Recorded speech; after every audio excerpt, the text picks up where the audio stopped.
Perfect. I think while everyone's coming in, let me start by welcoming everyone.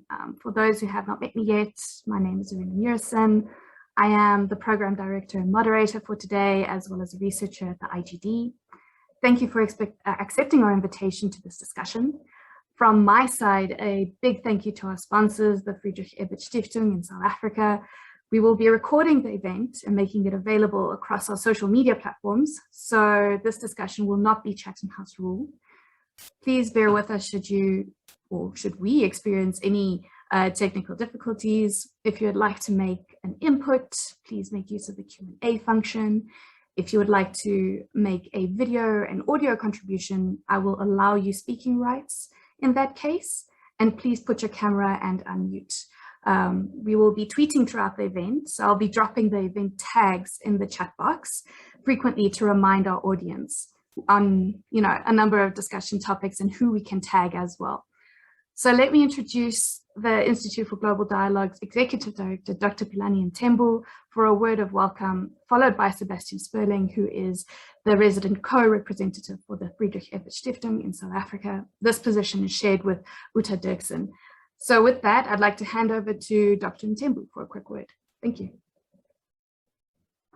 Thank you very much, Arina, and thank you to the team also at IGD and also to the team at the Friedrich Ebert Stiftung. I think, this sort of comes at a good opportune time, this discussion, and certainly from our side as an institute, we're looking forward to this discussion. Just want to encourage everyone that there's quite a diverse group that have joined this discussion. So we really invite everyone following the remarks from the panelists to really bring in your perspective, your experience when it comes to from where you are sitting. How are you seeing South Africa in the world? I think also sort of in my 5-minute remarks, I would like to just also pay just a quick tribute to a late colleague of ours, Mr. Francis Konege, who was a senior research fellow at the Institute. And I think one of the things that Francis always emphasized is the ability in our analysis to separate the trees from the forests. And, he was a sort of a big thinker. He wanted to see the big picture. He wanted to see where South Africa was located in a changing international landscape. He was very clear on sort of the progressive values that he espoused in terms of South Africa's role in the world, but at the same time was also very clear that there would have to be a balancing between values on the one side and interests, and how those intersect is something that is quite interesting and has featured in the different South Africa in the World dialogues. I think South Africa in the World has really become one of our flagship programs as an institute. And one of the reasons for that is that it brings together a variety of other work that the Institute is working on. So when we're discussing South Africa in the world, you would hear about the role of non-state actors, you would hear about the role of the private sector, you would hear about the role of Parliament and the Portfolio Committee on International Relations, the role of the executive, multiple government departments who are active in South African foreign policy. You would hear about the role of political parties in shaping South Africa's foreign policy, the role of the ANC, the role of opposition parties, also in an increasingly competitive electoral landscape. So it brings together a whole range of the different streams of work that IGD is involved in. And I'm always happy to see a great composition of speakers, but also a great composition of attendees. And you'll see also this year is that what we've kept is a sort of a constant tradition of also bringing someone who comes from the media landscape, who's actively working in journalism and is reporting on South Africa in the world and bringing together interesting insights from that. So that's just the one thing I think I find always encouraging. Another thing is that we'll see that South Africa is navigating a changing geopolitical landscape. And there's open question marks. How does South Africa reposition itself in Africa? There is an acknowledgement that the country essentially lost some ground in the foreign policy landscape as it was grappling with domestic challenges. And the question is, how does the country reposition itself? How does it navigate a changing geopolitical landscape, a more competitive geopolitical landscape? And what is its value proposition in that landscape? So these are some of the questions you can expect to come from our panelists. I think one other area that's going to be important is the issue of domestic reforms and their impact on South Africa's position in the world. There's a clear acknowledgement that there is a need for reforms within South Africa. There is a need to look at the capacity of the state. There is a need to look at the manner in which the state works, not only internally, but how it also works with other external actors. And I think this is something that's going to be quite important moving forward when we're thinking about positioning South Africa in the world. What is also going to be important is the areas that are going to be touched on today, which is South Africa's chairship of the SADC Organ for Politics, Defense and Security, South Africa's values and what impact they play internally and externally, at least in terms of the expectations of the role that South Africa should be playing. And lastly, the role of non-state actors in strengthening and complementing South African foreign policy. Now, we always emphasize a multiple track diplomacy approach, and I think we'll be hearing more from that. So with those opening remarks from my side, I think I really look forward to the discussion. I look forward to a robust debate, and feel free, everyone, to also contribute. Thank you, Arina. Thank you, Philani. Mr. Sperling, floor is yours. A good late morning. Thank you, Philani. Thank you to your whole team at IGD, Arina in particular. It is quite paradoxical. While the current pandemic really demonstrates in the most drastic way possible how mutual dependent we all are and how desperately necessary international solidarity and cooperation is to manage and to end this pandemic, but also to overcome the deepening inequalities, we are ever more inward looking. That is one of the conclusions of one of the last reports of this IGD series. Now, this navel gazing, this inward looking, is not a South African phenomenon. We are witnessing it in almost all of the 100 and more countries we are working in as FES, including in Germany. We are 10 days short of the national elections, and international politics is hardly an issue. In the last 90-minute debate of candidates to succeed Merkel, there wasn't a single question on international affairs. So why should there be? Because there is hardly any important policy issue in which the international dimension is irrelevant these days. The pandemic shows us the global dimension of health policy, for example, of research and innovation. We discuss how to finance post-COVID recovery, issues of international debt, of global tax justice, etc.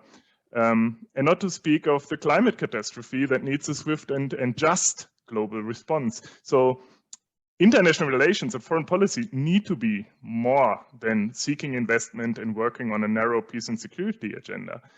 And that leads to another point. The August report of the IGD series concluded that currently in South Africa, foreign policy is, I quote, simply seen as the preserve of BIRCO, and it concludes that more interdepartmental coordination would be needed. Yet we would even like to go a step further in line with what Philani has just said, responding to the third bullet point in this meeting's invitations regarding actors. International relations are too important to be left to governments alone. And we need to engage much more on various levels. We know that capital, finance, and business is already highly internationalized and influential, overly so, one could argue.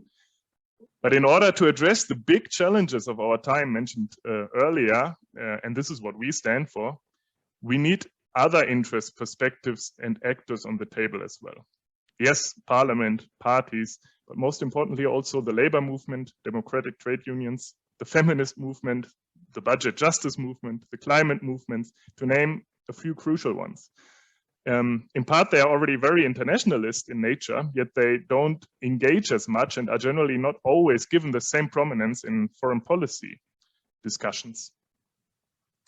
The invitation to this event also speaks to international expectations of South Africa, and these are, well, generally huge. As regional heavyweight and the only African G20 state, they might even be unfair and unrealistic at times. Yet, from a progressive point of view, the one crucial expectation is for South Africa to again actively and strategically engage in the necessary revival and reform of multilateralism, of which SADC is and should be an important building block. A point also made, Philani, if you allow, the advertisement for a joint initiative with the Concerned Africans Forum in the recent publications, South Africa's Africa Agenda. We need to strengthen and democratize multilateralism with a progressive, future-oriented agenda, and we need it to overcome the attacks on peace and security, on democracy, but just as much to address the underlying and interrelated threats to our very livelihood on this planet and the growth and growing inequalities and injustices that go with it. And for this to happen, we need to give international relations and foreign policy more importance and widen the circle of engaged actors. We need more public debate and engagement on it. And all of this a long and winding way to say why we deem IGD's work, the South Africa in the World series, and this coming discussion in particular so important, and commit to further supporting it. Thank you. Thank you so much for that. And I'm struck by that idea that IR, or international relations, is too big to be left to government alone. We are all part of this world. And I think that's why, you know, us, the participants, are here today eagerly discussing this topic. I just want to give a quick rundown of our speakers for today. We have Sunisha Naidu, who is a senior research associate with the Institute for Global Dialogue. Lisa Lowe-Vaudrin, a senior researcher and project leader for South Africa at the Institute for Security Studies in Pretoria, and Sam Kokeli, who is an award-winning journalist and director of Kokeli Advisory. So just to introduce the topic, I would just like to also say, I mean, over the years, we've noted how South Africa conducts its diplomatic culture, and you know, we've seen from a number of formal sources, you know, being the most recent Foreign Service Act, the NDP, the Foreign Policy White Paper, the Constitution, and also feedback from government departments. So these are some elements that attempt to streamline South Africa's foreign policy engagement, or international relations engagement, rather.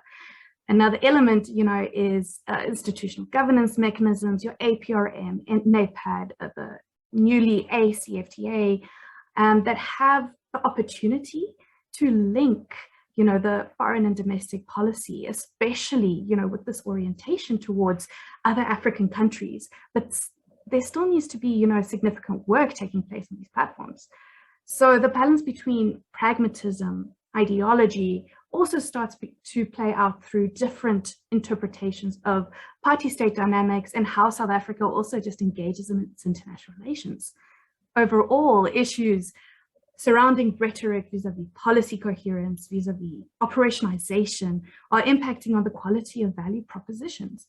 And before I hand over to our panelists, I just want to center on this idea of a value proposition. It's essentially a promise of the value to be delivered, communicated and acknowledged. In this particular case, it's by the South African government. So essentially, how does South Africa want to or aim to conduct itself and pursues its interests internationally?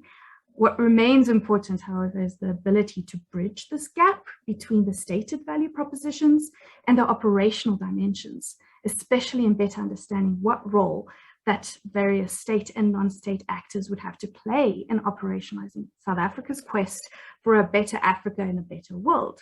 But let me hand over to Samusha Naidu to take us through a broader overview of South Africa's foreign policy in the world, looking at geopolitical shifts and pivot points. Thanks.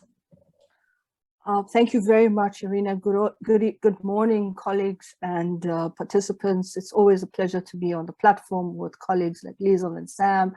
Irina does a fantastic job, so thank you so much. And the South Africa in the world has been a real pleasure to always be able to share views. I have 5 to 7 minutes, so I'm not going to keep rambling on.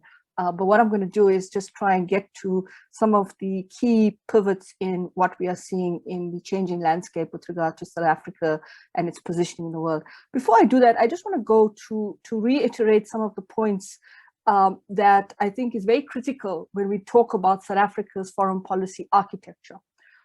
I go back to what is the foundation of that architecture, what it's built on. And it's built on 3 terms: peace, stability, and development. And the peace, stability, and development is linked to justice and equitable and fair distribution of resources in international system. The reason why I mention this is that South Africa has always been, its value proposition in global dynamics has always been about how it links to its own transition to democracy. And the reflection of these dynamics comes through in the early policy documents that South Africa had been putting out, whether it was the ANC resolutions, whether it was the ANC documents, the party documents about a just and equitable international system, a progressive internationalism linked to its own relationship to the international arena during the days of liberation struggle. But it really informed the policy imperatives and the foreign policy choices, the proactive versus the reactive, the consistency with the constitutional values, and at times the inconsistency or the ambiguity to what it meant to be a normative actor or a normative entrepreneur in terms of its role in foreign policy, the way it conceptualized its foreign policy ambit, and more importantly, the calculus that informed the foreign policy vision. And I think when we come to those kinds of not necessarily operational, but the more kind of, the structural conditions under which South Africa defines its foreign policy in the global arena, I think we've got to come to the understanding of who are the main drivers of the foreign policy agenda, what and whose interests influence the kind of outcomes, the kind of behavior, the kind of reactions we take in terms of the alignment between what is a decision that is caught between rhetoric and reality. Now, there's 3 or 4 key areas here in terms of understanding this changing landscape. What was the foreign policy immediately after 94? What was the foreign policy immediately after the period 2001? And what is the foreign policy, particularly in the last 5 to 6 years? And I think we come to the changing nature, and I don't want to reiterate what Palani and our colleague from FES has said, but I think it's about how do we link the swing door between stated policy and practice? How do the values, particularly this human rights infused focus, underpins our national interests versus elite perspectives versus elite perceptions of what our foreign policy should be? And more importantly, what is the perception between the idea that South Africa's foreign policy is predicated on an Africa first approach? And then what is the pivotal voice in our foreign policy? But at the same time, trying to engender that we are not necessarily a hegemon, but we are a pivotal actor in foreign policy, but we also underpin the relationship and the complexities of being a partner and cooperating. Very much, we don't want to be what our apartheid predecessor was. And then finally, this balancing act between the global governance agenda, but the domestic reforms issues. And how do you find that synergy between those issues? I think these value propositions in South Africa's foreign policy, particularly now in the 21st century, require a much more systematic and informed understanding of the way the world works. The world in terms of what is South Africa's vision of the world, what is the reality of the world, and what is the real issues that inform a moving target, because that's what the international system is right now. It's a moving target.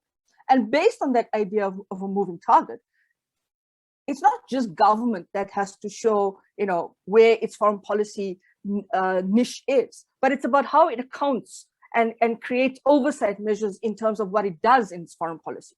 So, for instance, the consistency and alignment to our democratic values and constitutional principles, the influence of national priorities, and that alignment to our role in Africa.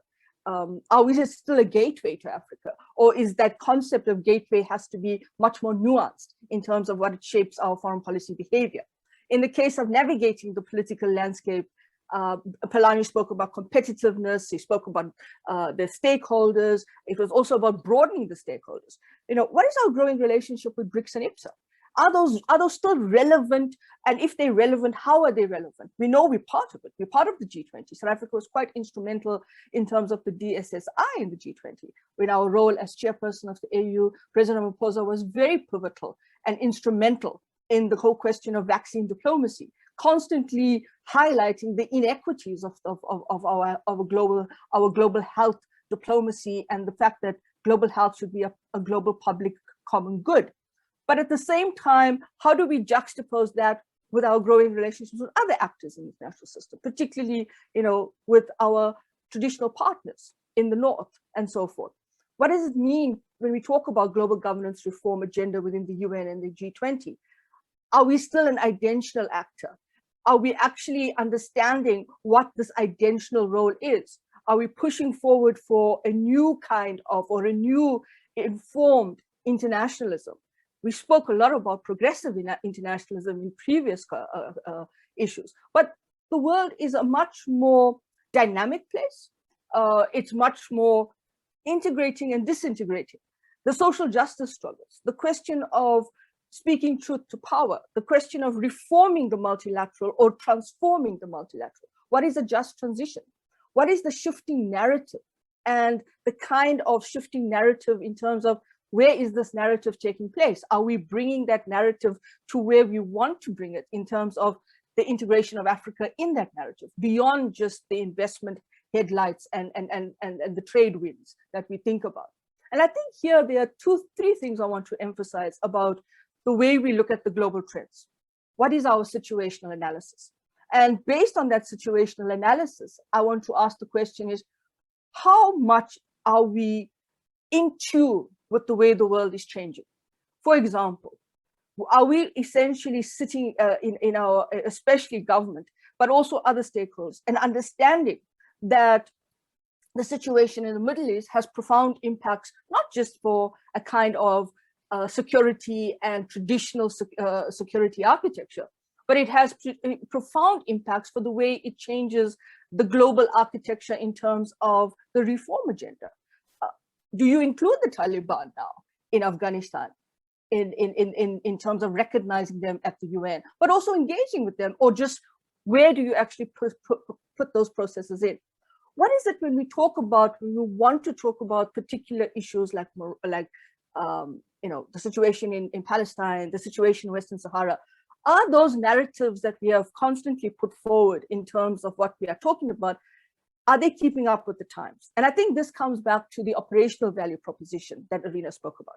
But more importantly, I think it's the question of how do we, in the non-state actor processes, get our information?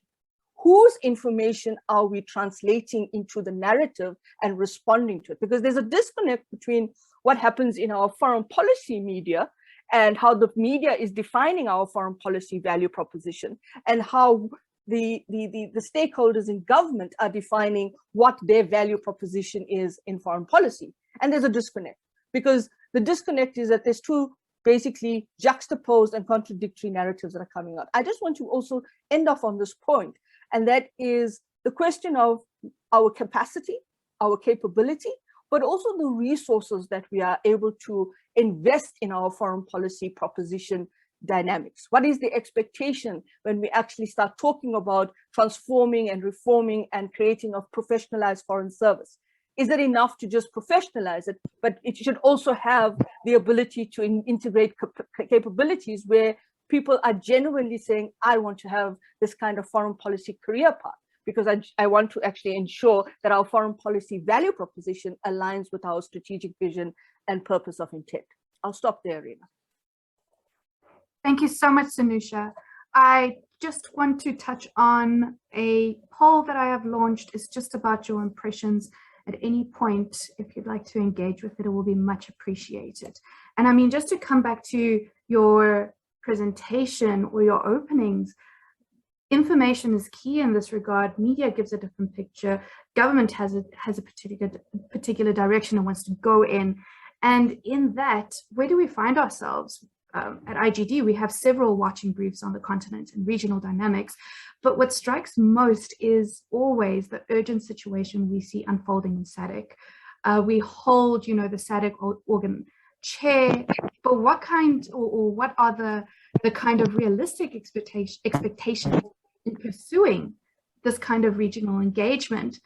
Handing over to Liesl to take us through some of the work she's been engaging on in the SADC region. I'm really looking forward to hearing more about reforms as well. Thank you. Thank you very much. Thanks, Arena, and Sanusha for those remarks. Thank you for IGD for inviting me to speak.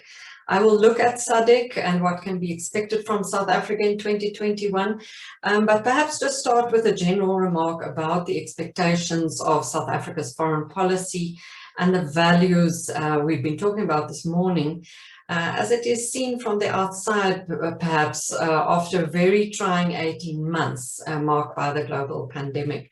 And I do think it is shifting over time, but there are still expectations for South Africa to play a role despite its huge socio-economic problems and political issues at home. As Sanusha said, it is still seen as a country with some capacity in terms of its diplomatic footprint and capacity to engage on various levels bilaterally and in multilateral forums such as the African Union and SADC.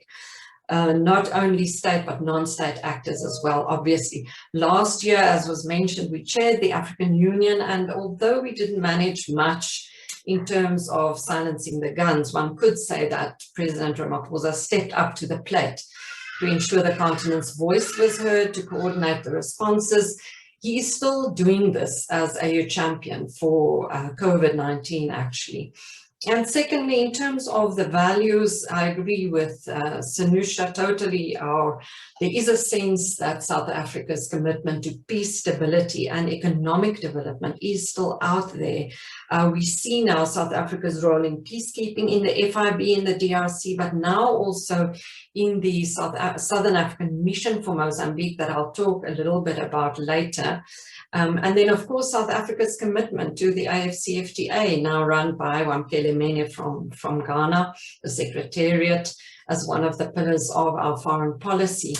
And lastly, also, I think many South Africans would be surprised to know that there are still countries on the continent out there that see South Africa as a model of transition from apartheid to democracy, and that there's something to learn from South Africa. As we speak, there's a delegation here in Pretoria, actually, from the Central African Republic to learn about the TRC process from people who had been involved. Again, the second track diplomacy that Pelani spoke about. Of course, just to conclude those general remarks, on the downside, one still finds the fact that South Africa has to navigate negative sentiments linked to xenophobia, linked to the perception that it's only there for its own economic benefits. We've actually seen this in Mozambique as well. Selling consumer goods, destroying local manufacturing capacity in SADC region, it's a reality. And finally, perhaps perceptions still linked to the identity of South Africa, how we understand ourselves. Is South Africa a regular African country or not? This is changing over time, but one hears this in the corridors of SADC, the African Union. So against this backdrop, what can we expect in 2021, focusing on SADC, and also the important question of whether South Africa has the capacity and the appetite to bring real reform on a strategic level to SADC. That is much needed. So we are chairing the Organ on Politics, Defence and Security Cooperation, as Pelani said. The Troika will then be made up of Botswana, South Africa and Namibia. This means on a practical level that South Africa will chair most of the organs, the subcommittees, etc. It can put issues on the agenda, and maybe we could speak later if there are questions about what can be expected in terms of Zimbabwe, Eswatini, the other crisis. But I think this chairship comes against a backdrop of, I would argue, a breakdown in relations between former liberation movements over the crisis in Mozambique. After many months of meetings and summits where Mozambique resisted any SADC intervention, we finally saw a breakthrough in April, then a final announcement in June this year for the deployment of SADC in Mozambique. But then, as you all know, Rwanda deployed in mid-July with 1,000 troops, which we hear will now be increased to 3,000, mainly to secure the LNG projects and the return of the French company Total. So maybe just a step back, what happened here in terms of SADC? Firstly, I think we know on the one hand, Frelimo is divided between those who argued for sovereignty, a classic argument we've seen in these circumstances with Nigeria and Boko Haram many years ago, etc. But also on the other hand, in Mozambique, those in Frelimo and opposition voices, influential NGOs arguing for a greater role for SADC, not only military intervention, and we know military intervention is not a solution, but that there be a role for SADC when it comes to the humanitarian response, for example. The head of state in Mozambique was under a lot of pressure from the investors in the LNG projects and to act quickly, and this is likely how the Rwandan intervention came about. More profoundly, I think the situation in Mozambique, as we've seen it in the last couple of months, exposed fault lines within SADC and in the organization that need reform. Issues such as the double troika structure, the role of the executive secretary, the role of the director of the organ, buy-in of member states, which is really important, especially when it comes to South African foreign policy and the dynamics there. The absence, for example, of a real PRC of ambassadors, a credit to SADC, as we see in the AU. And then finally, a structured contribution of civil society and non-state actors. Many of us, including IGD, SIA, all the organizations in South Africa make an important contribution to SADC when it comes to technical assistance. But we've always felt, and maybe this is the disconnect Sanusha is also talking about, between that level of contribution and then on a strategic level, where are the synergies? But I think in the last couple of months, there have been voices inside and outside the South African government, inside DIRCA as well, that would like to see very necessary changes, because we have now seen that SADC, or a similar organization with another name, will be necessary going forward to deal with regional threats such as violent extremism, also the impact of climate change, migration linked to governance challenges, conflicts. One official in DIRCA said actually very profoundly, I think SADC is now where the OAU was before it became the AU. So we know reform is extremely necessary, but who will drive this? And as I said earlier, is there an appetite for this? We would need visionary leadership. And as the ISS, we are actually now looking at how we are celebrating the AU's 20th anniversary next year. How did the change from the OAU to the AU came about? What circumstances made it happen? And maybe there are lessons for SADC. So I would argue, finally, to conclude, a strong role for non-state actors, academia, think tanks in this process. It won't happen overnight, and perhaps South Africa can't make changes this year during its mandate, although there is an effort to do so, but probably incrementally going forward. All of us, I think, have a role to play. As I said, not only on a technical level, but strategically. So, Arina, I'd like to conclude there. Perhaps there are other questions about South Africa's role, as I said, bilaterally. Also in the AU, we are likely to return to the Peace and Security Council early next year. So if need be, I can expand, but I think my 7 minutes are up. Thank you very much.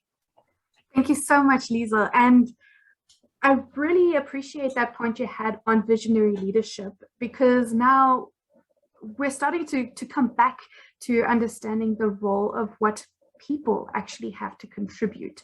It is not just about your leaders, you know, for lack of a better understanding of your presidents, your ministers, but also the bureaucrats that are functioning within these institutions. And I think it's incredibly fascinating to see how foreign policy, international relations is made up of things that we actually take for granted. But let me turn to Sam and let me ask more about, you know, expectations. We as South Africans have a number of expectations of the government, but how does this fit in with this kind of context of South Africa in the world, South Africa's international relations? What's happening internally? What are these kind of pressures and these kind of points that we have to grapple with? Good morning, Arena. Thank you for the opportunity, and thanks to the IGD for convening us. It's an interesting one when you watch South Africa as domestic policies and the domestic context with regards to foreign policy and how those are related. We are still living in the Zuma days in so many ways. When you start looking at our foreign policy, what we're seeing right now is the absence of a coherence in domestic politics and foreign policy. The Zuma era foreign policy was about nothing, and everyone was friends with everyone, really, and there was no real structure, and that affected the domestic politics as well, and maybe it was influenced by the domestic policy, where state capture was consequently the main policy of the government. We haven't done a lot to roll back those years and all those drastic, seriously consequential steps of that era. We have a new administration. The president has been around for 4 years. He talks up a good game about a new dawn and serious changes to our lives, domestic events, domestic policies. So the new dawn has placed reforms, state reforms, industry reforms, economic policy reforms at the center of its programs. One of the biggest issues is the Eskom problem, the basic delivery of power, but also Eskom's financial affairs. There's slow movement towards that. There's a few other reforms that are underway, but it's taking a long time to see results out of it. One of the reasons for that is a state capacity or lack thereof. It starts at the executive level to see that the people who are running the government are the same people who are running the government together with Jacob Zuma, starting with the president himself. So nothing has really changed with regards to how the state is going to approach it. The second one goes to the state capacity in terms of the administration. There are serious problems because the civil servant, the orientation of the civil servants hasn't changed from the Jacob Zuma era. What we have is a leadership that doesn't have Jacob Zuma, but everything about it and its culture, its efficiency is still the same level as the Jacob Zuma, without the dramatic corruption linked to the president personally. But we are seeing very dramatic cases of corruption in the executive, but not linked to the president himself. So the Jacob Zuma era is still permeating through society, and as a result, many parts of society are falling apart.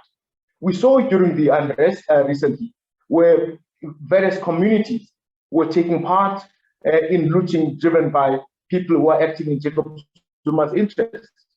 So it starts telling you that the problem is bigger than just the political intra-party issues, that it's easy to move people who are not actively in our politics to follow political events. One of the reasons for that is the problematic scale of the poverty problem, unemployment, inequality.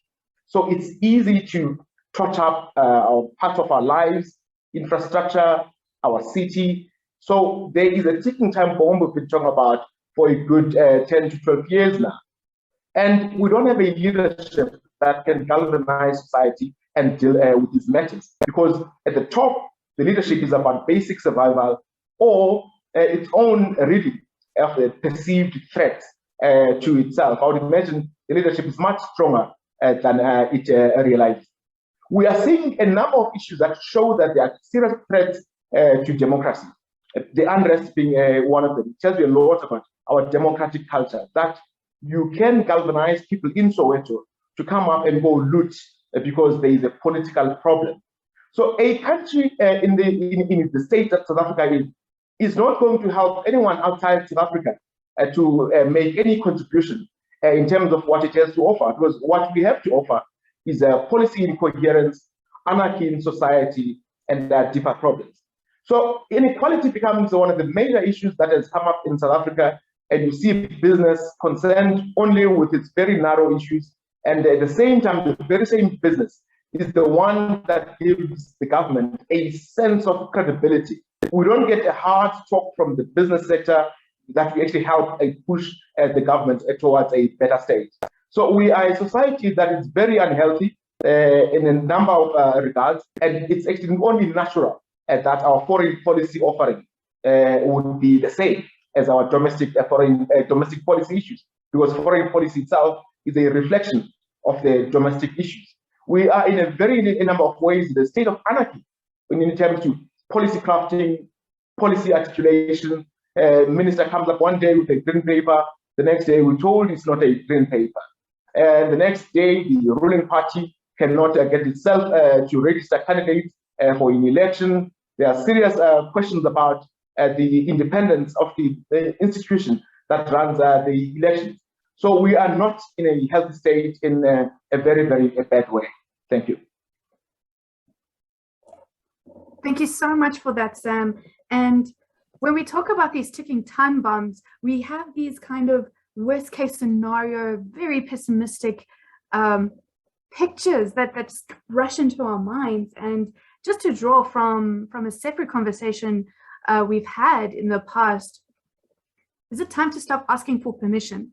So in this particular case, there is appetite, there is civil society appetite to have accountability, but also to hold others accountable in this regard as well. But in this kind of situation, there is no bigger orientation to harnessing, civil society trends in this type of movement. Seeing many questions coming through, both on the chat and on the Q&A side. What I'd like to do before we start talking to the questions, let me ask my question first. What are the current values that are working? Which should be repurposed for an active role in Africa and the world? What happens with these promises?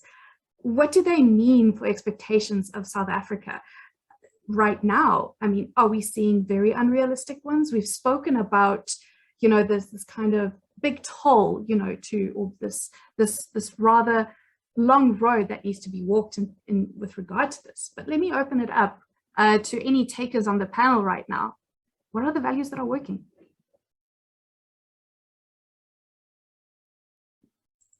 Sanisha, go for it. Yeah, I'm not sure whether the question is what are the values that are working. I think the question is really around what are the expectation of the values that are working, or the idea that these values are working. I think they are generic sets of values. I think the normative process that South Africa still has a modicum of credibility and legitimacy in the international arena. The reference point that Liesl made about the delegation from the Central African Republic looking to understand our truth and reconciliation process. The fact that given what Sam has painted as the domestic environment, I think we should actually we should be surprised that nobody has actually closed shop and left South Africa. Because it's to that point that, are we at that situation where it's a lost cause? So I think we are in our own existential debates about our own domestic structural conditions and reforms. And the question is, how do we see ourselves? How does the region and Africa see us, and how does the world see us? And what are those those values that we still incubate and we still have, that makes us have a modicum of credibility, legitimacy, and so forth. But I think the other challenge to this issue of our values is whose values are we putting forward? Is it the elites that are setting up the idea of this is what our role in international relations should be, and those are the values we espouse, and then try and brand them as the South African value package? And how does that interlink with what the perception of values are from ordinary people? A few questions in the Q&A and the chat platform is really around, you know, those perceptions of elites. And we have to be very honest and say the value proposition sometimes may be theoretically defined by our constitution and our democratic processes. But if we are having a crisis of conscience of our value system domestically, then obviously the question is, how do you brand South Africa internationally in that context? But I also wanted to just ask Sam, you know, he made a very interesting point about the domestic environment and the state capture. How much of state capture has been nested in foreign policy as well, in terms of the dynamics? And I'll stop there. I think let's go to Sam, and then I'll have a question for Liesel. So Sam, what do you think of Sanusha's question? Thank you, Sanusha. Before I answer the question, Arina, I'd like to pick up on something that Sanusha alluded to, that it's a surprise that nobody is packed up and left because of the problems that we are seeing in South Africa. It's international business. It's not when I walk out of South Africa, is that it's already put in serious money, capital drop and infrastructure to set up in South Africa already. So it's extremely difficult to pick up and go. But what you may not get is expansion within South Africa. If you look at the unrest we've seen recently, your companies, the Game, Walmart, Massmart Group, AB InBev, and the South African breweries, those businesses were targeted quite a bit. And it's obvious that they have international ownership, and it causes problems. And when they report back to various parts of the world, their head offices, and also what the embassies in South Africa would be reporting back to their various governments and business networks. So there is a problem there that it might not show itself because the potential for expansion is hard to measure that. But also in terms of investment attraction, it's easy to see the investment that you are losing, but not the investment you are missing out on. If there's a company, let's say it's based in Sweden or in London, that wanted to expand to the continent, if it measures South Africa up versus Kenya or any other locality on the continent, as South Africa, we might not internalize that and say, this is investment that is walking away from us. Yet there are incidents where investment is moving away from South Africa. It's going to Ghana, it's going to Nigeria, it's going to Mauritius. So we are missing out because of the state that we are in. So there's a number of problems. So the state capture era was clearly a domestic issue as a foreign issue. We still have the Guptas at large, and also when you look at their own networks and the number of companies that were involved, if you take the Transnet trains, PRASA issue, the involvement of companies in China, companies from Germany, from the United States. So it is actually a wide-reaching state of a problem. And in terms of getting serious justice out of it, we hope the Zondo Commission report will help us. At the same time, we should not be waiting for that Zondo Commission report. It's very clear what went wrong. The authorities in South Africa and across the world, the FBI has got a jurisdiction on the dollar crimes, and they have a much interest in the Guptas as we do as a South Africans. Thank you.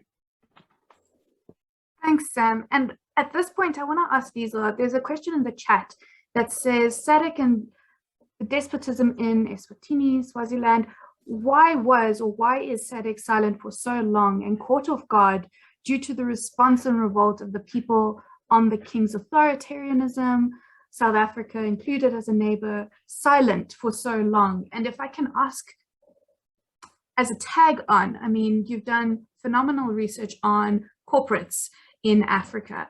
How does this also impact on South Africa's ability to exercise its business interests within SADC as well, going further abroad as well to Africa as well? Thanks.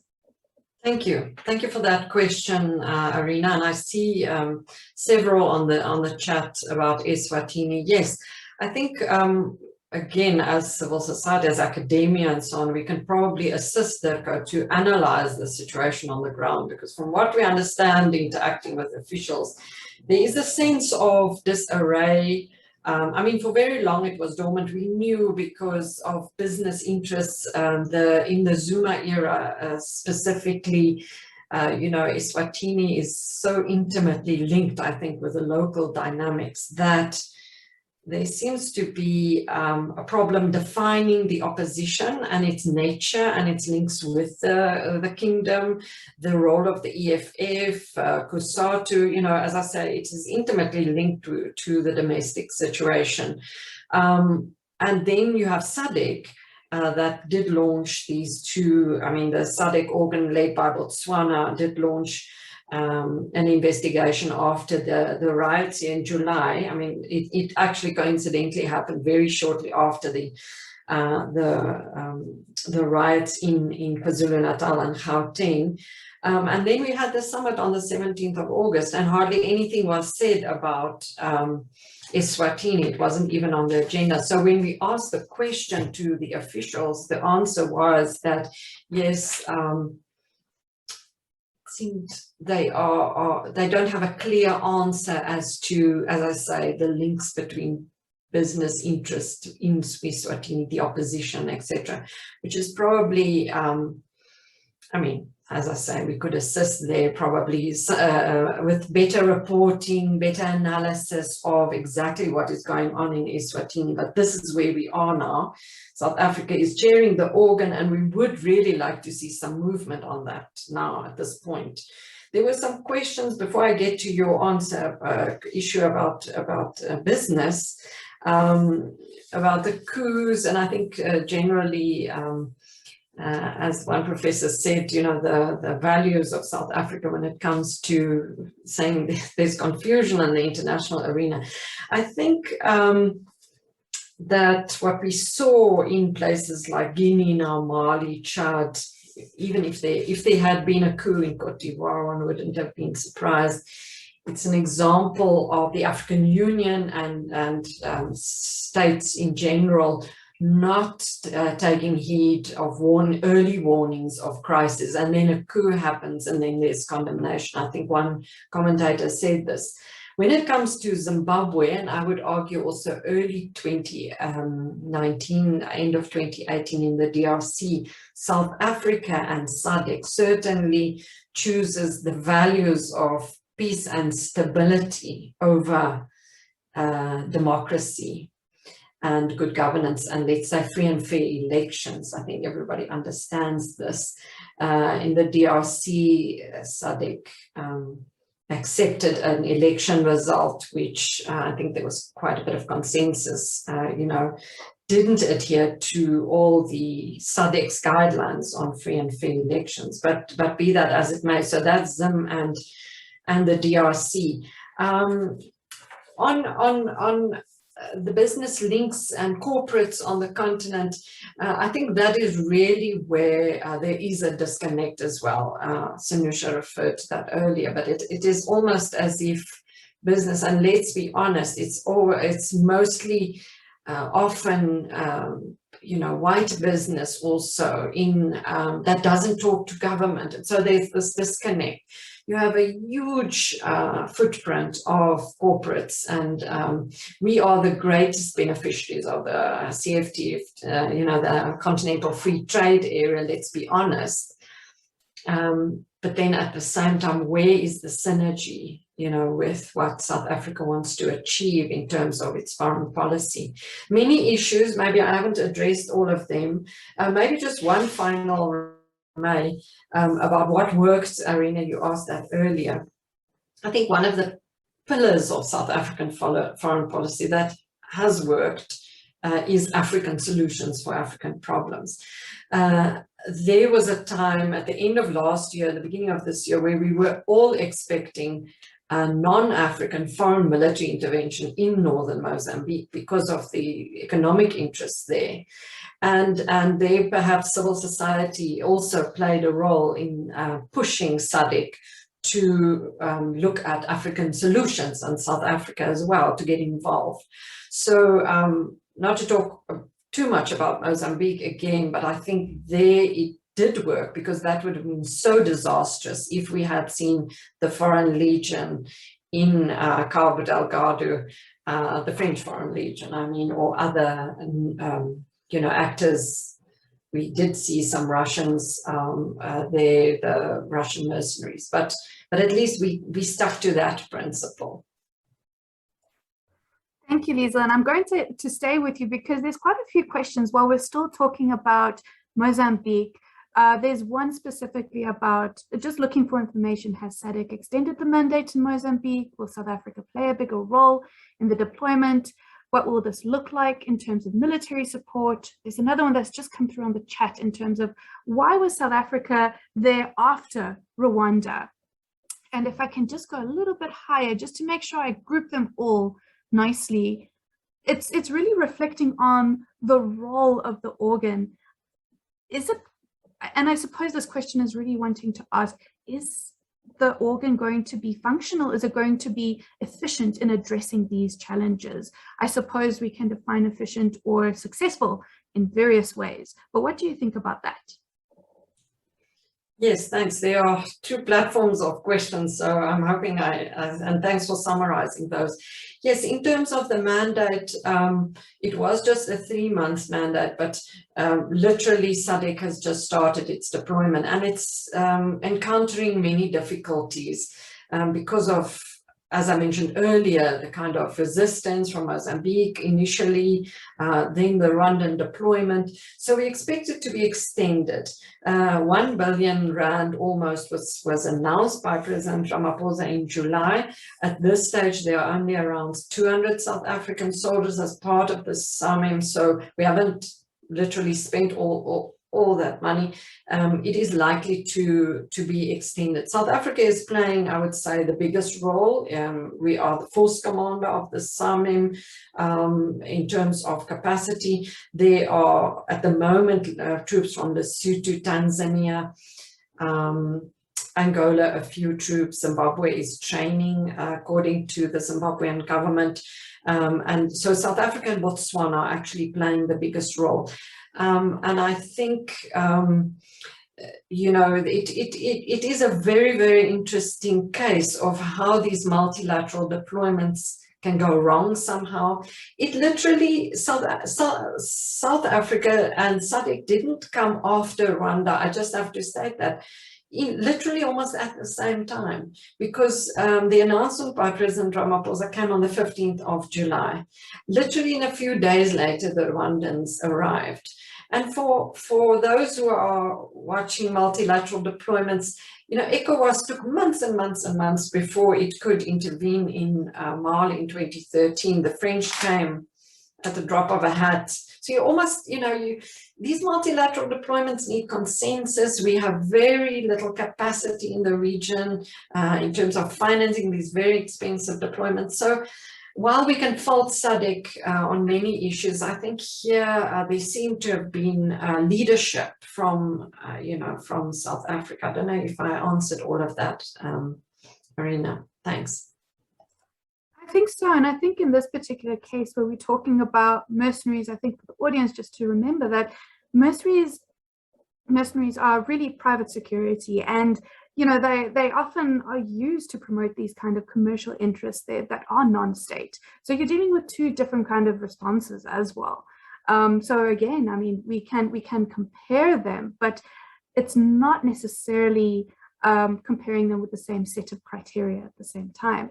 I'm noting two questions from Faith, and I want to field these to Sanusha. In South African foreign policy orientation, a pragmatic mix of priorities, values, interests, or is it beholden to rigid ideology informed by particular historical political context and logic of exceptionalism. She also asked another question, especially about punching above its weight in the international arena. When the rubber meets the road, there isn't enough to scrutinize this claim that in light of capacity expectations, this kind of gap. Furthermore, is this an overexertion? Thanks, Nisha. Thanks, Irina, and thanks, Faith. I think the challenge is finding that balance between what is pragmatism in your foreign policy, how you define it ideologically, and what is your positioning on issues. I think we had the heydays of foreign policy immediately after '94. And that was partly because South Africa was seen, perhaps in certain circles, as an exceptional case. It was this transition to democracy, the negotiated settlement, the way in which the policy dynamics kind of integrated itself in the context of we were able to have this transition, this political transition, which became this model. And that's where that intersection comes through. There was a very interesting article written by the former Trade and Industry Minister, Dr. Rob Davies, in the journal, and I keep mentioning this, and people probably are getting tired of me mentioning it all the time. But I think it's a very instrumental article asking the question, what would be South Africa's relationship with the region, with Southern Africa, in a post-apartheid state? Would it be a hegemon? Would it be a kind of South Africa first approach, but trying to do what Liesl referred to in terms of like putting our interests first, but trying to measure it in terms of saying, well, we have this kind of behind the mirror approach. And then of course, there's the question of being a benign actor, just like everything we do is the fact that Africa is so pivotal to our foreign policy.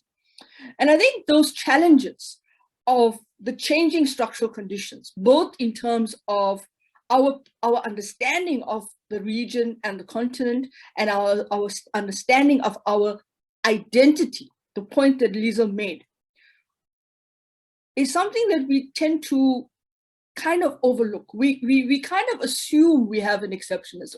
Let me give you an example. You constantly hear this narrative that South Africa is a gateway into Africa. The question you need to ask yourself is, what does a gateway mean? Where are we a gateway in? Because if we are a gateway into Africa, then you're basically saying that we are controlling, we are shaping these narratives. Unfortunately, I think we do kind of have an exceptional view of ourselves, and where actually the rubber hits the road in the case of what Irina and particularly Faith are raising, is the question of how do we react when we have to deal with xenophobia? How do we react when we say Africa is very key to our foreign policy, but then we have a border management agency that keeps people out? If we talk about peace, stability, and economic development, South Africa is a very key actor to economic migrants doing business in Africa. How do our people at the border and behind the border, particularly the bureaucracy, be able to understand that our role is not to keep people out, but to be able to empower? More importantly, how do we keep quiet when there are people who are still contradicting our value proposition in the region, when they are basically not empowering their own democratic value systems? So I think the challenge for us is we want to be that actor that essentially puts the kind of pragmatic approach, and we take all of these theoretical assumptions we make about foreign policy on paper. But then when it comes to practice, we get caught in our own head, in our own brain fog at times. And when we get caught in that, we kind of get very, very nervous. And then, of course, you've got to ask the question about what kind of people, what kind of bureaucracy personnel, what are we operationalizing in our foreign policy? I mean, what are we doing in terms of our mission, sending reports back home to say, this is the situation in Eswatini. This is what's happening. People on the ground are not essentially talking in the same context about what's happening in terms of what our perceptions are at the government level. I think our civil society has been very active in raising those questions about there's a disconnect between what is what is the perception by elites versus what's happening on the ground in terms of people's reaction to their own governments. I think that is why you have this vacuum, but also where a political party like the EFF can insert itself into those dynamics of where people are pushing back against, in populism we call it anti-elitism, anti-establishment. In Southern Africa, I think it's the first generation of post-independence nationalism of liberation movements. And so to a large extent, we need to connect with those things and realize that the world is not the world of 1994. We are no longer in that space. We've got to redefine what our expectations are of ourselves and what we can achieve. And I think that comes to also how much do we have communication in our foreign policy? So you've got the media on the one hand, and I'm always interested in how our foreign policy in the media is syndicated from different narratives, from different sources in the international system that creates this added pressure on what we should be doing, but based on someone else's value proposition, and not necessarily enhancing and harnessing our own foreign policy narrative in terms of the journalist, the media that looks at South African foreign policy and says, you know what, here's the story of what South Africa did. But it's also the communication that you have between the stated policy, the impact, the actual pragmatism of the policy, what you're doing on the ground. You need to communicate a little bit, because I think that's where a lot of the lost in translation comes through. Thanks, Sanusha. And with that, I actually want to come to Sam. You know, we're talking about the voice of the media, specifically South African voices being represented in the media when they're reporting on IR. Sam, how does the media come to the party, the South African media specifically, in this regard? And then we're having a very interesting discussion on the side here, but we'll get to that in a bit. What are your impressions on the media issue specifically? Thanks. Yeah, it's an interesting question, because the media's focus on international relations, foreign policy, is a problem, but that cuts through the media's ability to unpack the South African story. It could be economics, it could be societal issues, it could be health policy. For example, when you look at the coverage of the policy issues with regards to COVID-19, you find a unit like Becky Sisa doing excellent work, and the more traditional newspapers and broadcast station establishment or established media struggling to tell the story in a more factual, nuanced, insightful, and a deeper way. So, for example, some people would say the New York Times can tell the South African story better than most South African newspapers. I'm not sure, sometimes that does apply, but not always, because a foreign journalist will do the story once and they will look for various ways into it. So the foreign policy part is suffered, especially since the global crisis, financial crisis around 2008. If you were to take a newspaper like The Star or Business Day, they used to have foreign correspondents, people who watched Pretoria's relation with the world. So that kind of specialization is gone. Newsrooms do not have the resources to have specialists who cover policy right across. There's very few specialists, whether it's health, education, and others. So there is a problem. But the media landscape has changed quite a bit. Everybody now is their own reporter. Everybody can host a webinar. A webinar could be countering a discussion or that is taken at the same time on TV, for example. So it might add the same value where an institute like the IGD is hosting this very same conversation that should be on TV, but here it is happening. So people have found new ways to get information, to have seminars that are beamed out to the public without the traditional media playing a role as a mediator. So there are opportunities around there, but it's a question of society recognizing that journalism has itself changed. The traditional journalist is not the only one who can play this role, and everybody else has now more of an opportunity and a platform to make a contribution. Thank you. For sure. And I mean, we constantly engage on this kind of citizen journalism that we have such easy access to these days. To stay with you, Sam, we have Soraya. She has a particular question about tax. corruption, how that has enabled corruption essentially.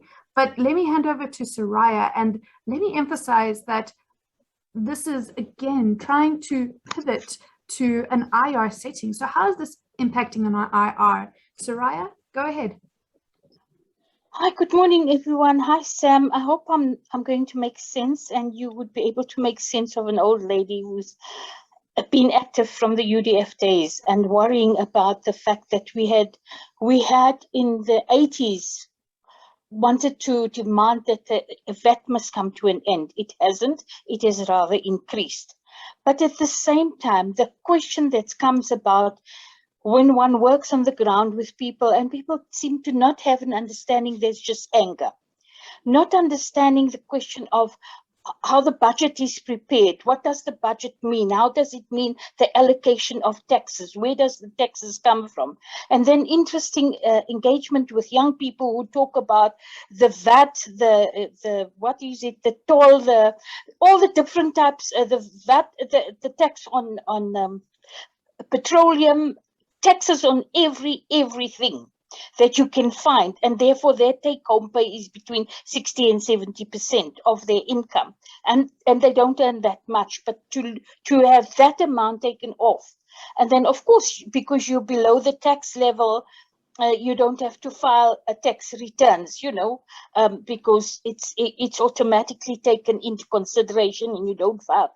So it's a lot to do with taxes, and it would really be useful to have one of these IGD webinars in relation to unpacking the taxes, because when people have to come and finally understand that every penny, the police officers who used to tell us in the past when we set up the community police forums, they said, people come and tell us they pay our salaries. They're 2 cents worth, we can give them their 2 cents worth. There's an attitude. There was an attitude that you as a civilian, as a citizen, as a community member, you don't have any right to question me, because your taxes is nothing compared to the bigger picture of how much taxes is collected in the country and what gets spent. So the tax that you pay, only 2 cents comes to my salary. There's an attitude of civil society. You don't know what you're talking about. You have no understanding, and therefore it is important for us to look at it, because the day that the young people rise up and start saying enough is enough, we pay so much taxes, and we have enabled every cent, every rand, every 100 rand or 1,000 or whatever, we have been party to that. We have enabled. Thanks, Soraya. I think let's also get to the question. Thank you so much. Thank you so much. So I think specifically in looking at taxes and not understanding where they are going for civil society, how should, number one, our domestic environment really be taking cognizance of these real life challenges and then being seized with the inability to actually mobilize international relations? What do you think, Sam? Thank you, Arina. Thank you, Soraya. It is an interesting question, and it's an area that the people who have access to platforms, including the media, could help South Africa have better conversations. For example, somebody would define active citizenry and good citizenship. One of the elements of the definition is paying your taxes, and that's what being a good citizen is about. So if we want to encourage a greater citizenship, it's about caring about that tax and where that tax goes. I unfortunately am not privy to any detailed research into the perceptions of people in various segments of the economic ladder in terms of how they feel about these things, but I see a lot of it in the middle class. When you see the growing army of the unemployed, people falling off the middle class status and struggling, and they know what a system that works for them feels like, and they will know now when they fall off the middle class status, and it becomes a big risk when you look at the South African ticking time bomb. If you have over the COVID period, for example, 2 million people joining the unemployed afresh. So I worry that those are the people who might jump up first when it comes to making their voice heard. And I also worry that that voice might not be made in a democratic manner. They might want to protest in ways that are uncomfortable and not use the official mechanisms. The other one, in terms of the people who are still in gainful employment, whether they're running businesses, they're feeling a bit more pinch because of South Africa's difficulties. For example, the public health system failures, public education failures, the quality of our roads, security. You ordinarily need to have your ADT playing the role of the police because things are bad. So when the people, the numbers of the people who are unemployed are growing, crime is also going to grow. So if you still have the means to protect yourself, you're going to have to take money out of your pocket. So your disposable income is affected. And you start thinking about the level of taxation. And as the government looks for new ways to appease people who might be becoming more disenfranchised or panicking about the state of things, they look for new ideas, big ticket items, whether it's a basic income grant. The basic issue is, where do you cut to afford the new fiscal decisions? Or do you tax people more, or do you borrow more? So the taxation issue is a big issue. But also the one question that I would always ask is about the efficiency of the use of those taxes. Even the good citizens want to pay taxes, but they will still feel that their taxes are not being used efficiently. But as we are going through a very difficult economic crisis, we start, those problems about the tax and our duty become more pronounced, and the questions come up. It's a very good topic for future conversations. Thanks so much, Sam. I'm very wary of time. We're left with 13 minutes. We have 2 more questions that I really want to get to specifically. This question, I suppose, can be for anyone on the panel. We can start with Lisa and then also go to Sanusha. It's more about the internal dynamics that are within our government departments, especially in addressing IR. How do they grapple? My part of the question is, how do they grapple with these kind of domestic environment issues? But let me also hand over to Jacqueline, who would like to ask her question live. Thanks. Thanks, Irina. Can you hear me? Okay. Yes. Okay, it is good and fine for us to talk about the quality of our foreign policy, but if the diplomats who have to implement the foreign policy are incompetent, then it creates a large number of problems for us. Because one thing that happened in foreign affairs before it became DIRCO was that when you had the people from the new establishment, from the formerly banned political parties joining, and you had the old cabal from the apartheid government. Now, the problem that occurred was that the incompetent group from the apartheid diplomats, if you want to call them that, and the incompetent people, some of them who only joined after 94, please note that, but who claimed to be from the formerly banned political parties, the most incompetent people from those 2 groups came together. The one group had access to all the people, but they didn't know how to do anything. The other group knew how to do things, but they didn't have access. So those 2 groups came together. And the problem is that basically you had the, sorry to put it like that, but it's the truth. You had the scum from both sides rising to the top. Those people are now in the top positions in DIRCO. They have no idea what the hell they are doing. I mean, I've been in situations where we were in ministerial delegations at binational commissions where the other side comes to me and they literally say to me, how can you deal with someone who is this incompetent, who doesn't even have a clue what they are talking about, but the person claims political affiliations, the person claims all this kind of stuff, and he's incompetent. I mean, I even had, when I was training the cadet diplomats, they came to me and they asked me, how can you tell us about professionalism? How can you tell us about how to be a good diplomat when our leadership within the ministry, and I'm not talking now about the minister and them, I'm talking about the senior officials, are beyond incompetent. They have no idea what they're doing. They physically do no work. I mean, how can you implement a foreign policy when you have people like that in charge and they're not going anywhere? That is the main problem for me. Thank you. Thank you, Jacqueline. Lisa and Sanusha, would you like to address this?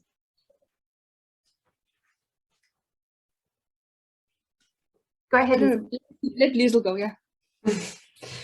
Thank you. Thanks, Arena. Yes, I think also linked to your earlier question and what Sanusha raised, who influences foreign policy? You know, what are the mechanisms? And I think that is also an interesting terrain for us because it obviously is shifting between, you know, the ruling party, factions within the ruling party, obviously, and then the access. And I think, you know, quite honestly, contrary to some other countries, I do think that think tanks, research organizations do have some input and access to DIRCO, despite all the criticisms about DIRCO.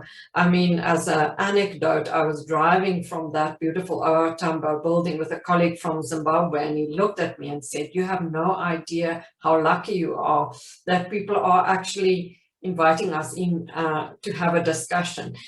You know, we sometimes don't realize, I think, at what extent compared to some other countries on the continent, we do have that privilege of a debate. And I mean, a forum like this is also excellent. Perhaps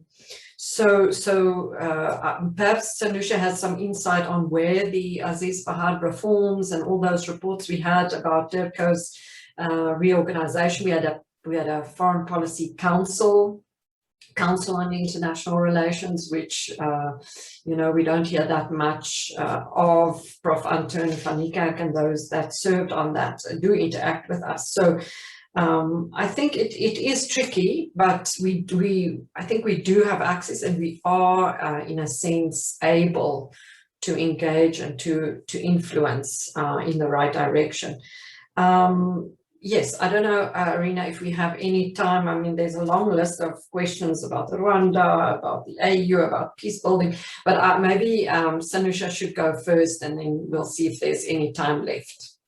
Yes, I think what we'll do is we'll take Sanusha's input, and then we'll have just one last round with everyone with a closing kind of impression.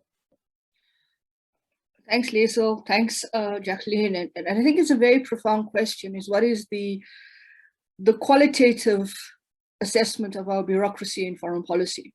And are we really, or is there a genuine need to reform the bureaucracy? I think, like what Sam was mentioning, you know, immediately after 94, you had a very interesting mix of a bureaucracy that had to integrate the former Bantustans, had to integrate the civil service, and you're now sitting with a lot of those challenges and difficulties. The question is not just quantity and qualitative, it's also about whether the policies address the question of this professionalization of the foreign service. I think when you look at what Parliament has been doing and raising its own agenda around oversight on missions, and asking the hard questions about what the missions are doing, what's being spent on missions. And like all government departments, DIRCO is also going through budget cuts, some serious budget cuts, which will affect the effectiveness and efficacy of the foreign policy agenda. I think when I asked the question to Sam is, how did state capture nest in some parts in foreign policy? It wasn't just about the rands and cents of state capture. It was also about the deployment, the cadre deployment strategy, and how people have been placed in particular areas around deploying people into your foreign missions, and for what purpose, and how did that align to the bureaucratic nature of the state and Luthuli House and the provinces, and who actually made those decisions. And this is where we are now. We are sitting in an existential mess in terms of what we have. How do you reform that? But I also take the point that we can still have this conversation in a free and fair manner to a certain extent. that we can raise these concerns, and to just raise 2 projects that the IGD has done on precisely these issues. One is a perception study of the Chinese Belt and Road Initiative, and on how does South Africa engage on the BRI, and the other is on an assessment of ANC IR resolutions. And in both those projects, we've come to the main issues: the question of operationalization. How do you operationalize your foreign policy? The question of capacity and capabilities, whether or not there's enough communication, who are the people that are driving the foreign policy agenda, how much is there connectivity and discussion within DIRCO between the different departments, and more importantly, is there conversations and engagements happening across ministries? Everybody seems to be working in silos, between DTIC, between DIRCO, between Treasury, Home Affairs, and this is where I think synchronization is not happening. So apart from the quality of the diplomat, it's also the quality of bureaucratic engagement. And I think to a large extent, when we look at our foreign missions abroad, how do we strategically define who goes where? Because it's linked and aligned to our strategic engagements on our foreign policy missions and who these individuals are. And I think what Jacqueline raised is a fundamental crisis, not just in DIRCO, but across the bureaucratic nature of the state. And it's something that I think also talks to, and we haven't touched on it, and perhaps for the next time, is the essence of our intelligence services and what role they play in all of this, between understanding the domestic intelligence services and the criteria and the decision making versus your external questions, your situational analysis. What is the role? Are you basically informing people, and are you listening to what people are saying about what's happening in the world? Thanks, Sanusha. And I think with that, let's just have one last round, 1 minute each from everyone with a bit of a closing. I think Timothy Walker's question over here kind of sums it up as well. How much is South African foreign policy, when trying to be visionary, anchored by principles, and how much is it afforded to pragmatism? So how much space do we have to make these difficult decisions, but smarter decisions vis-a-vis our ideological decisions at the same time, and still maintaining this kind of visionary, progressive internationalist perspective? Are we stuck trying to balance both but achieving neither? So I think this is quite an interesting way of framing it. But please, I also see an urgent note from Pilani. He's saying that we have a special guest who would like to make an intervention as well. So apologies for that. I haven't been able to see you. Mr. Mbeki, would you like to go ahead quickly before I give the floor back to everyone? Thank you.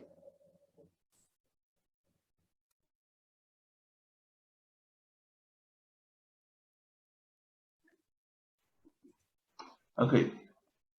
Well, it's just an observation. I think I enjoyed the discussion and the exposition, and I was especially struck by Sam's observation about the link between domestic environment and our foreign policy.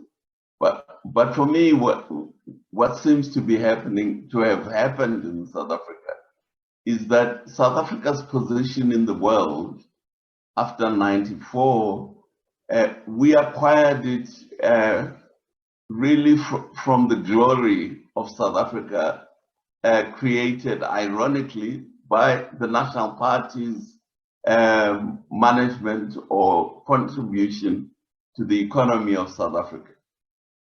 We were put in the G20 and in BRICS and so on because of where the South African economy was, which was the strongest diversified economy in Africa. We were at 24%, manufacturing was 24% of GDP. South Africa had a very powerful armaments industry. We were a big producer of weapons, not to mention even military, even nuclear weapons. And then we had the unique leader in the person of Nelson Mandela.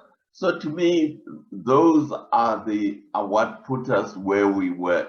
Where we are today, it is very clear the ANC is totally out of its depth, and it cannot cope with the status which it has, which South Africa acquired from the achievements of the past, not from the achievements of the ANC. And that's how I understood what Sam was trying to say. Now, of course, in international relations, once you are put in the G20, it is very difficult to remove you from the G20. But on the basis of what is going on in South Africa today, the South African government hardly is able to control what is going on, the security of its citizens. In July, we had 337 people, citizens killed, with the government standing there with its arms folded. We have massive amount of property destroyed, with the state unable to control the situation. So I think we have to distinguish between the real South Africa of today and the inheritance we had, which put us where we are in terms of our standing in international relations.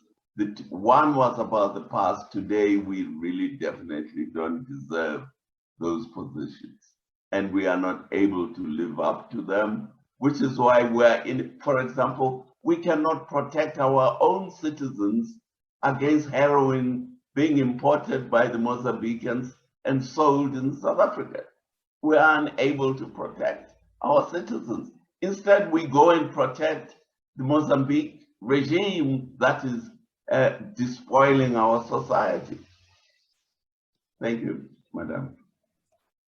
Thank you, Mr. Mbeki. With that, let me hand over to our panelists for a final word. Indeed, I think those were profound words. What is the real South Africa for today? Are we able to address these things? Let me hand over to Liesl, then we'll go to Sanusha, then Sam. Thanks. Thank you very much. Thanks, Arina, and thanks for a very interesting discussions, many questions. One question directly to me from Ambassador Jazbai. I think we should continue this discussion bilaterally. My colleagues, Priyal Singh, who was on this platform earlier, and Gustavo, they've done a lot of work on the UN Security Council, and then as a follow-up, our role at the UN Peacebuilding Commission. So I think we will continue engaging, and also on Rwanda, Rwanda's deployment, the whole SAMIM deployment in Mozambique, we are really following closely. So I think we have a lot more to discuss. But suffice to say, thank you to IGD for a very stimulating discussion. And also finally to Sam for raising the issue of reporting in the media on African issues, on issues like SADC and the African Union.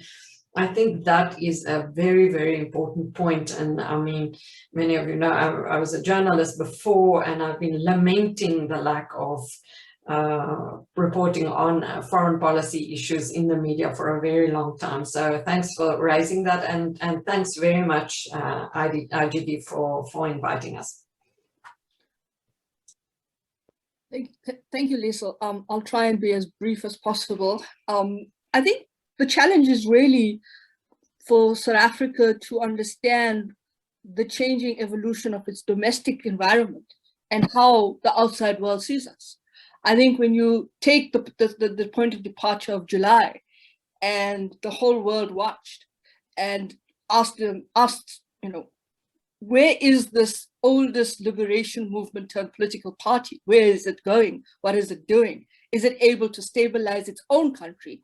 And if it can, or it cannot, what it can do in terms of its own peace, stability, and development as its engagement in terms of its foreign policy foundation. Let me make the point that there is the world of elites who perceive their foreign policy in a particular way, and then there's the world of ordinary people who have a very different lived experience. And I think when you talk to foreign economic migrants in South Africa, their experience of living in South Africa is different to what the elites that come to South Africa to take training or to understand our TRC processes and how they're going to take that back. So we got to understand that disconnect or that kind of anomaly at times. The last point I want to make is this issue that for the time of 94, when we were kind of that gateway, and I'll put it in inverted commas, not necessarily the literal gateway, but the gateway of ideas and the gateway of how the world saw us.